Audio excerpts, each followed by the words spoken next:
in 8.3, okay, is basically what happens when we take a two-parter times a two-parter. Okay, you just took a quiz over what happens when we've got something like 2x times x squared minus 4. Alright, that was just on your quiz, that's what we just worked on. Okay, so we've been taking a monomial, one-parter, times how many other parts we put in there. I mean, we could keep it going. We could say minus x to the third plus x to the fourth. You know what I mean? We could put as many parts as one in there. We know that we have to distribute. Okay?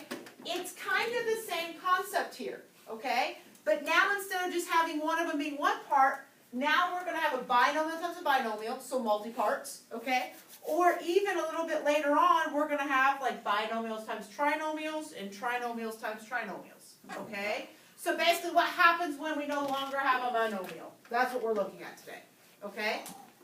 Alright, so now there is a way to help you remember kind of what to do.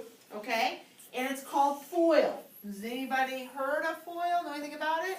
Ashley? Is it like first, outside, inside, outside? Yeah, that's exactly right. Okay, so she says first, outside, inside, and last. Okay? Okay, now we're going to talk about what this means here in just a second, okay? But what I need you to really understand is the word FOIL only works if it's a binomial times a binomial, okay? It won't work on some of these bottom problems. When we have the three-part sections, it no longer works, okay? However, the concept stays the same, all right? So once you get the overall concept down, you've got it, okay? So on FOIL, the only time you actually can use the word FOIL is when we take a binomial times another binomial.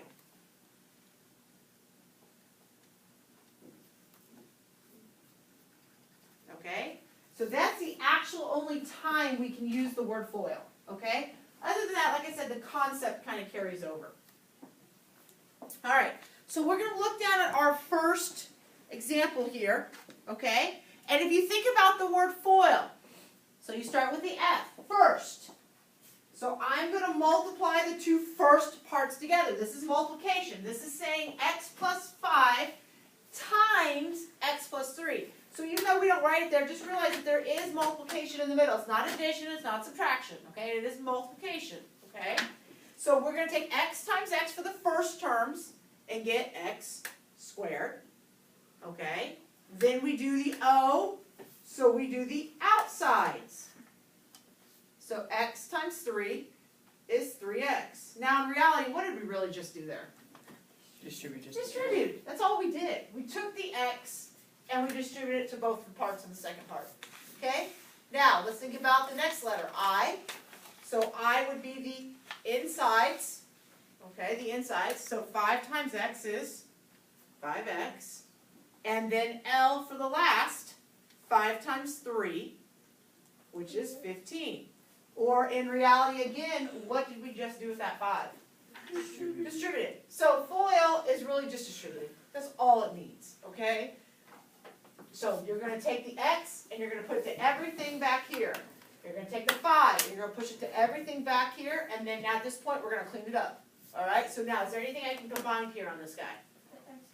Good, the x's. So I can put together the 3x and the 5x, and what do we get when we do that? Good, so we have x squared plus 8x plus 15. And that is your answer.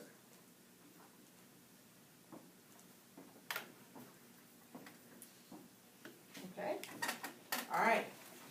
So let's walk through number 2 here. Okay, try it again. So in reality, we just talked about you're just going to distribute the 2x. So take the 2x to both parts. That's all we're doing there. So what's 2x times 3x? 6x squared. 6x squared. X times x is x squared. Okay, remember, when we multiply, change that exponent. Okay? Now, 2x times negative 4. Negative 8x. Good. Negative 8x. Okay? Now, you're going to multiply by the negative 3. So we're going to push that negative 3 to both parts, right? So what is negative 3 times 3x? negative 9x, and what is negative 3 times negative 4? Positive 12. Okay, so again, can we combine anything? Yes. Yeah, the middles, guys, it'll almost always be the middles that can combine on the two-parters, okay? So we get 6x squared minus 17x, same signs, add them up, plus 12. And there's your answer. Okay? All right, I want you to go ahead and try number 3 on your own, yes, sir. Okay, so when you add the negative 8x and negative 9x, you wouldn't put like negative 17 squared? No, again, you don't change exponents unless you are multiplying. Okay. Only when you multiply do you change an exponent. Okay? All right, try number 3 if you haven't started yet.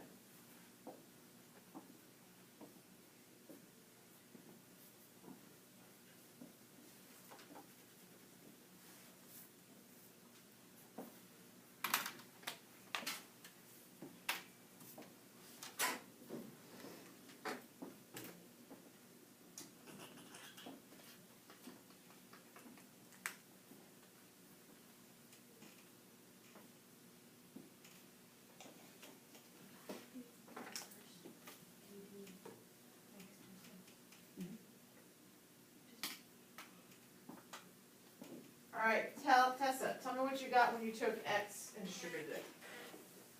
I got x squared. Plus 4x. Good. Okay, does anybody have a question about that so far? Okay, so now we're gonna distribute the negative 4. Ashley, R, what's it gonna look like when we distribute the negative 4 to both parts? Negative 4x. Oh, no, what's 4 times 4? So it's negative 16. Remember, you're multiplying, we're not adding yet. We're still multiplying, okay? All right, so now if I look at this, can I combine anything, Link? Oh, 4x and negative What happens with those? 3x 2. Can you change an exponent when you're adding and subtracting? No. So what happens? 2x. Do.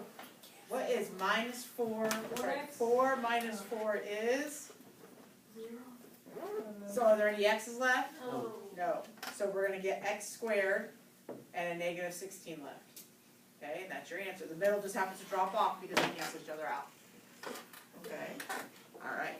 Okay, so let's take a look at the next one here. We have a binomial, right, times a trinomial. Okay? Again, doesn't change what we do. We're still going to distribute this 2x, but now we're just going to do it to all 3 parts instead of 2 parts. That's all. Okay, so you're still just distributing. Okay? So what is, we'll start with the first one here, what's 2x times 3x squared? 2x times 3x squared. What do we get there? Okay, so 6x to the third. All right. 2x times negative 4x. Negative 8x. Close. Squared. Squared, because there's 2 of them, right? Side by side, you add your exponents. Okay? What's 2x times 1?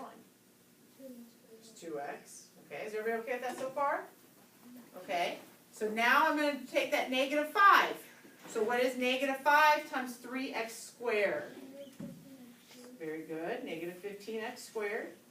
Negative 5 times negative 4x. Good. Positive 20x. And then what's negative 5 times 1? Very good. Okay. So when you add more parts to it in the original problem, it adds more for us to do. Okay. So if you look here, 2 by 3, that's going to give us 6 parts. 2 by 2 gives us 4 parts. A 3 by 3 is going to give us 9. All right. So the more parts are, the bigger the problem gets. Okay. Now it's a matter of just cleaning it up. Okay. So we start with the first guy. 6x to the third. Do we have any other x cubes?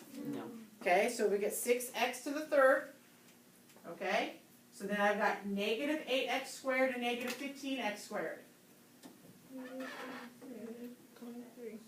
X squared, good. So negative 23x squared. Those guys are gone. Okay. Next thing, 2x and 20x. 22x. Good. And then we've got a minus 5. Don't start. You don't change it on your adding and subtracting. You only change it when you multiply. And that's your answer. Okay? Only change it when you multiply. Okay?